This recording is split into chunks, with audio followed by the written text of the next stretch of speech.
एकत्रित हुए, तो ये हमारा पॉइंट हम गवर्नमेंट के आगे रखना चाहते हैं। जी सर। इशफाक अहमद चौहान, भारतीय मजदूर संघ स्टेट प्रेसिडेंट। आज जो प्रेस कॉन्फ्रेंस रखी है ये पीएफ और ईएसआई के ख़िलाफ़ रखी है, क्योंकि पीएफ के अंदर इतनी धांधलियां हैं, वर्कर जो है वो सफ़र कर रहा है, लेकिन पीएफ के अंदर 2 साल का इंटरेस्ट नहीं चढ़ा हुआ है।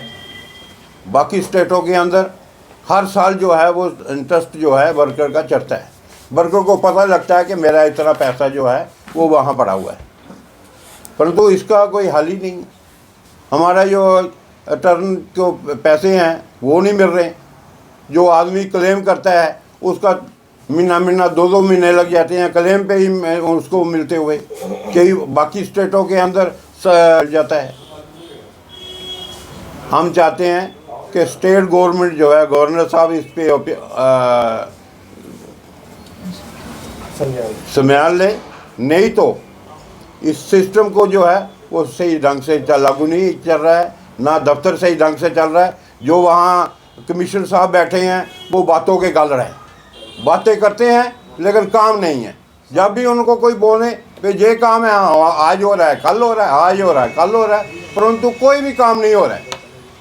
हम ये अपील करते हैं कि इसका जो है वो सही ढंग से जो है वो लागू किया जाए, और ईएसआई का जो सिस्टम है, लोगों के जो 5-5 लाख रुपए और करोड़ रुपया जहाँ पड़ा हुआ है लोगों का बिलों का पैसा, वो वर्कर को मिल रहा है। क्योंकि यहाँ स्टेट के अंदर वर्कर का वो बुरा हाल है कि हद से ज़्यादा अपना पैसा जो पीएफ में है वो नहीं ले पा रहे हैं। मैं इतने कहता हुआ धन्यवाद। हमारा यही कहना है कि जो हमारा ईएसआई और प्रोविडेंट फंड है, ये दोनों ऑर्गेनाइजेशन सेंट्रल गवर्नमेंट चलाती है, और इनकी बड़ी पुअर कंडीशन है। जहाँ पे हमारे जो वर्कर्स हैं पिछले 4-5 साल से उनका मेडिकल रिम्बर्समेंट जो है दवाइयाँ नहीं दे पाते हैं, और हमें बोलते हैं बाज़ार से अपना ट्रीटमेंट करवाओ। तो 5 करोड़ के करीब हमारा बिल पड़े हुए हैं वर्करों के। तो वो इन्होंने एक स्टेट की सोसाइटी बनाई हुई है, Jammu Kashmir employ state insurance society. उसके चेयरमैन है जो हमारे चीफ सेक्रेटरी साहब हैं। लास्ट मंथ भी मीटिंग हुआ, साल में एक बार कस्टमरी मीटिंग करते हैं वो, और उसमें भी वो ये सारे मुद्दे हमने लाए थे, तो बोले थे करेंगे। और जो वहाँ स्टाफ काम करता है उसको 6 महीने से सैलरी नहीं मिली है।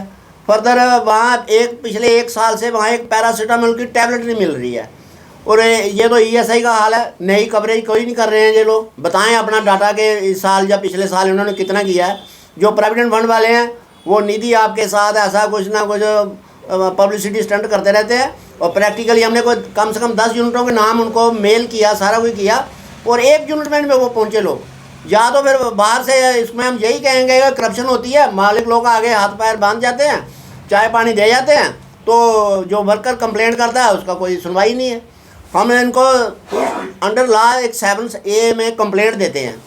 तो वो कंप्लेंट ये होती है कि अगर वर्कर का पैसा नहीं मिल रहा तो हम शिकायत करते हैं कि मेरा पैसा इसने काटा हुआ नहीं दे रहा है। तो जो प्रोविडेंट फंड कमिश्नर है उसने इंक्वायरी करनी होती है। हमने 2 बार उनको रिप्रेजेंटेशन दे दिया है, कंप्लेंट लिख के बराबर केस बना के दिया है, कोई सुनवाई नहीं है। वो उस लाइन पे जाते ही नहीं है। तो ये सारा इनका धांधली चल रही है, तो इसके विरोध में हमने ये सारा कुछ कर रहे हैं। दूसरा आप देखिए कि जम आ गया। एक जम में जो ये गवर्नमेंट के जो डिपार्टमेंट्स हैं ये जब मैन पावर मांगते हैं तो वो जम के थ्रू आना शुरू हो गया। हमारे पास पिछले दिनों CRPF का हॉस्पिटल है इधर पलोड़ा में, वहाँ वर्कर आए थे कि हमारे 15,000 रुपये सैलरी मिलती थी, अभी जम बोल रहे हैं जम आ गया तो 9,000 रुपये का टेंडर हुआ है। भाई हमने 9,000 के टेंडर से क्या लेना, आप मिनिमम वेज से कैसे कम जा सकते हो।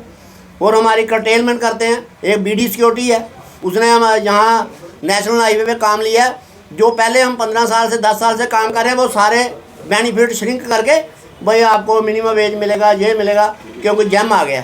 तो ये जीवन नीलम शर्मा, प्रदेश महामंत्री भारतीय मजदूर संघ।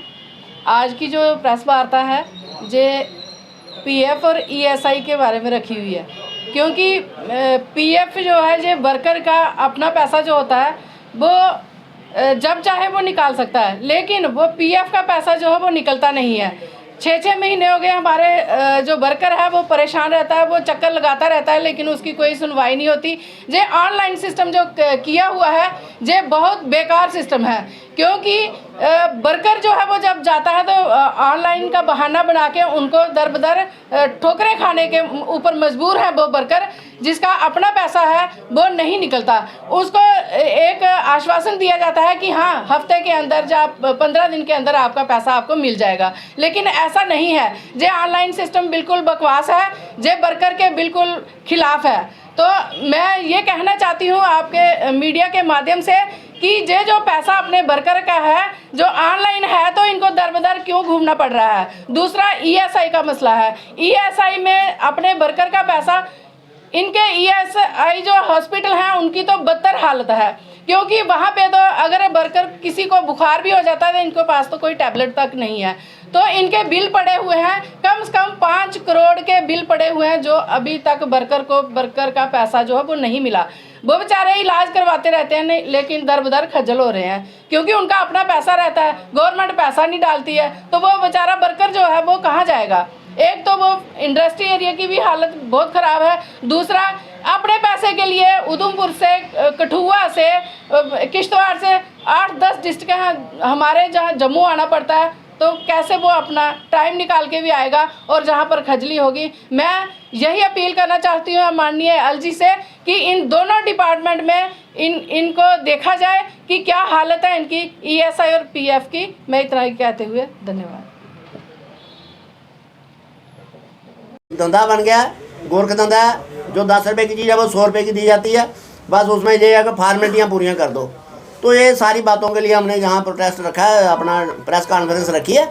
अगर सरकार के पास हम डिमांड करते हैं कि ये दोनों महकमे हैं ईएसआई और पीएफ, इनकी थारोली इंक्वायरी होनी चाहिए, इनका फंक्शनिंग देखना चाहिए, क्या कर रहे हैं ये लोग, तो तभी चीज़ें सामने आएंगी। और प्रोविडेंट फंड वालों ने कितनी नई कवरेज की है और कंप्लेंट की थी तो उसमें क्यों नहीं ये कार्रवाई करते हैं, इसका मतलब ये मिले होते हैं तो इधर उधर घूम के बाद पब्लिसिटी करते हैं। तो हम ये चीज़ें बर्दाश्त नहीं करेंगे, हम इन सब चीज़ों के लिए प्रोटेस्ट करना है और इसीलिए हम सरकार से मांग की है कि इनका महकमों की इंक्वायरी किया जाए।